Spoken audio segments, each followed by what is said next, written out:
Concept of hierarchy in classroom, Japanese example. Now we are looking at the last dimension suggested by Hofstede to compare different cultures. Now, what do we mean by hierarchy? By hierarchy, we would mean how people or whoever the participants within classrooms in the context of which we are talking, how are they positioned in relation to self? So, who is there in the classroom? It's the teacher, it's the peers, and then it is the student himself or herself.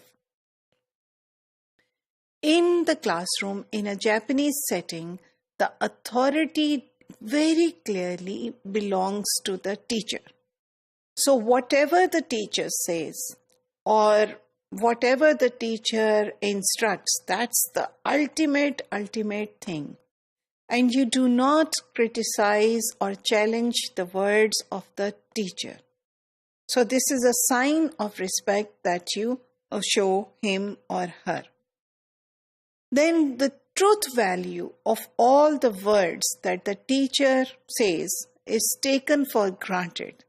So if you have read a different fact that challenges the facts that the teacher is giving, if you have a different opinion from the opinion that the teacher is giving you, you do not challenge them at all. So we can say that in a Japanese classroom, teachers and students do not really interact in the real sense of the word. Because in interaction, we do believe that there is a kind of participation from both ends. However, in a Japanese classroom, the interaction is more of a one-way process that is coming from the teacher to the students, and the students are just following or listening to the instructions and doing what they have been told to do. So in a way, although the students are active in their mind, yet they are not overtly or explicitly active and dynamic participants in the communication. So we are not discussing anything. There is no discussion, there is no dialogue, very little dialogue. I'm not saying that the students simply do not say anything, but I'm saying the dialogue is something in which you actually express an opinion. There is some sort of conflict or difference in opinion that is accepted between the peer-to-peer or to teacher. So with the opinions of the teacher, in a Japanese culture, we don't come across that kind of communication or interaction. So we can say that students' passiveness is a sign of respect in Japanese culture because they do not, as a sign of respect, they do not enter into equal level of communication with the teachers. So they give the floor to the teacher to say, to explain, or to tell them what to do rather than actually participate in the decision making or to in a discussion, enter into any discussion. Now this student's passiveness, which is a virtue as we talked about before, may be seen as a sign of indifference. Now we can also compare this aspect of Japanese culture to what happens within Pakistani schools also.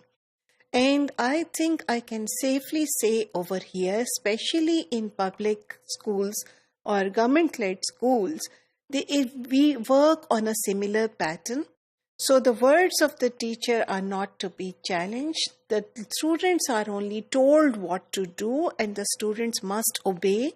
If they are not obeying or if they are questioning, then it is seen as a sign of disobedience, a sign of disrespect. I remember in one of my researches, I met a student from a government school who was now working at a factory, doing some sort of small job. And he asked me and he said, "Miss, please ask me what happened to my eye." So there was this big scar across his eyebrow, and he said, "I got this from my teacher because I could not understand the lesson." And I asked the teacher, how did you get this answer? Or what is this, please? And the teacher not only hate him so badly that he got this scar, that he still has it even when he is an adult, but he made him sit in a specific fashion in the hot sun for an hour, and later on the child actually ran from school, and he only came back to education later in his life. So over here also there was this cultural difference in which the child questioned to know something, but the teacher actually misinterpreted it as a sign of disrespect.